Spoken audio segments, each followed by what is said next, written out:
sudah belajar tentang tokoh dalam sebuah cerita. Kemudian kita juga sudah belajar tentang sikap-sikap jujur. Nah, hari ini kita akan belajar masih tentang tokoh-tokoh, tapi kita lebih secara umum, yaitu unsur-unsur intrinsik dalam cerita. Unsur-unsur intrinsik itu ada apa? Menganalisis unsur-unsur intrinsik yang ada dalam cerita tersebut. Kemudian nanti setelah kalian membaca teks tersebut, kalian dapat menyajikan unsur-unsur intrinsik apa saja yang ada dalam cerita tersebut. Kemudian nanti tokoh-tokohnya dalam cerita itu apa. Nah, sebelum kita lanjut, semakin hujan ini karena semakin ganas ini.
ada nelayan yang menggunakan perahu kecil, kemudian ada nelayan yang menggunakan perahu besar. Nah, jadi di sini kita itu akan memecahkan masalah seperti apa sih?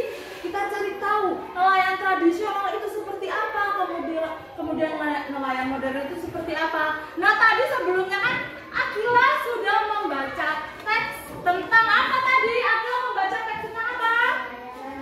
Nelayan Coba Dewi dibaca apa saja yang pertama? Ya.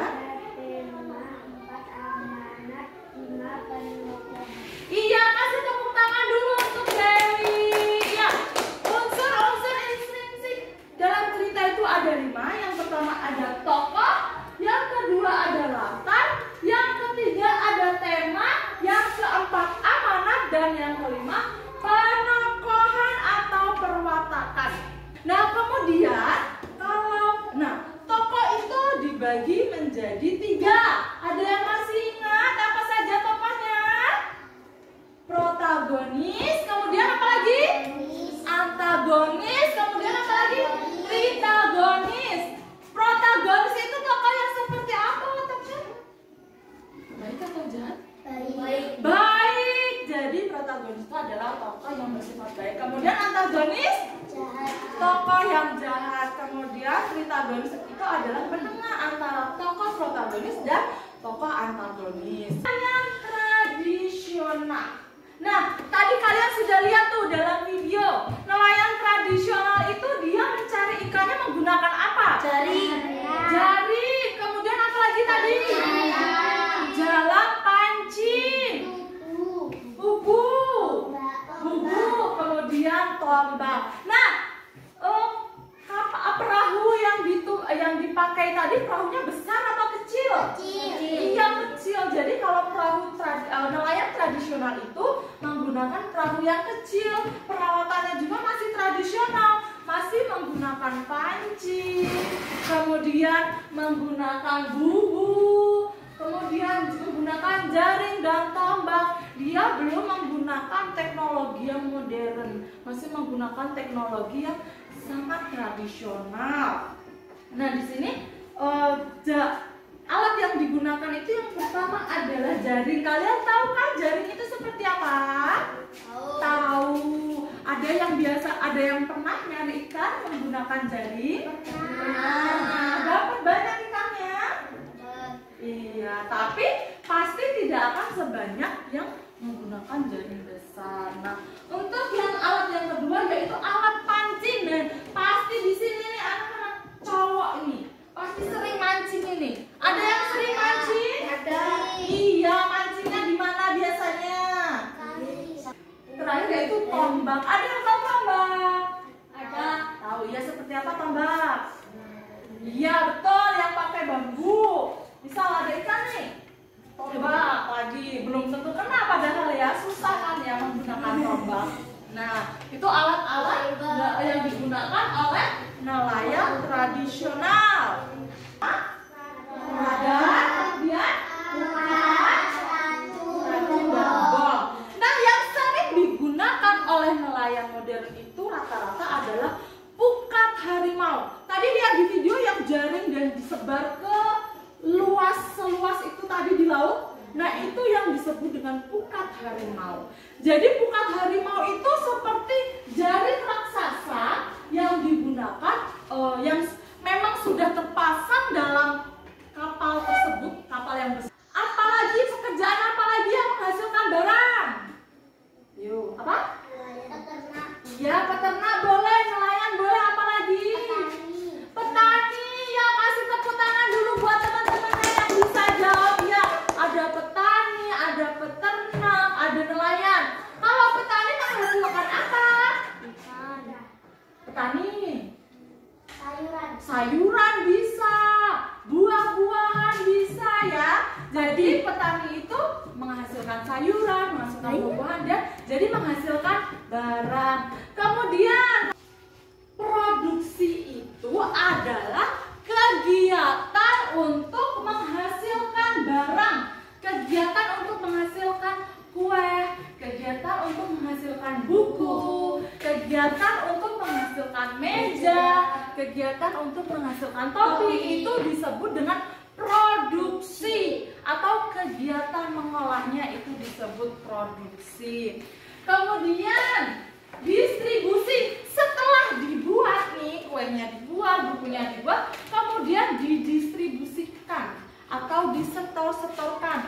Kue ini disetorkan kemana biasanya? Ke warung, ke pasar. Nah, itu disebut dengan kegiatan distribusi.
Iya, mendekat. Ayo, kalau sudah kerja kelompok mendekat.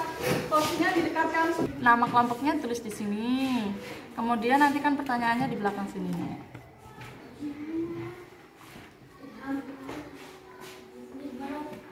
Sudah ketemu? Ini nama. Kemudian kalian cari temanya apa. Kemudian tokohnya iya dikerjakan di sini. Kalian baca dari teksnya. Nama tokoh, satu si nelayan tua, dua istri si tua, sifat tokoh bekerja keras, menyambut dengan senyum. Diartikan dan beribu lain dari sungai satu menangkap ikan dengan pancing. Nelayan modern satu menangkap ikan menggunakan bombe, dua bukat harimau. Kita tersebut di laut. Kita jelaskan amanat yang dapat diambil dalam cerita tersebut supaya laut tidak tercemari. Ya, dari kelompok 1 sampai kelompok 3.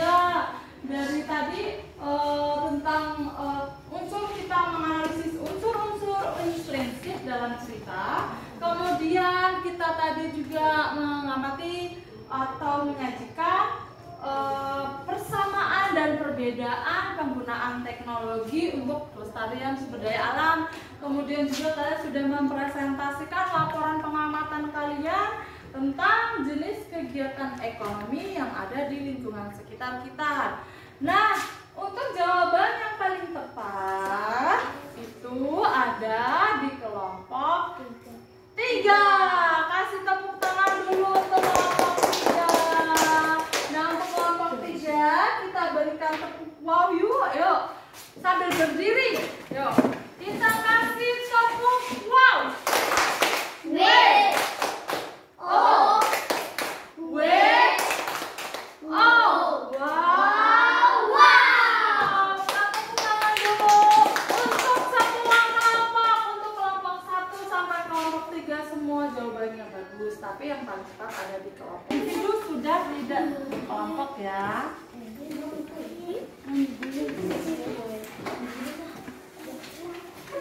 Nah, sekarang coba siapa yang berani menyimpulkan kegiatan hari ini? Ayo, siapa yang berani? Via, ayo. Unsur-unsur intrinsik Ya. nelayan modern Dan dan nelayan tradisional. ya. Kemudian jenis kegiatan. ekonomi. Iya, kasih tepuk tangan dulu untuk Via yang sudah berani menyimpulkan kegiatan materi pada hari ini. Nah, jadi kita sudah belajar tentang unsur-unsur intrinsik dalam cerita. Kemudian kita sudah belajar juga tentang persamaan dan perbedaan penggunaan teknologi, yaitu tadi ada di nelayan modern dan nelayan tradisional. Kemudian kita juga sudah belajar tentang jenis-jenis kegiatan ekonomi.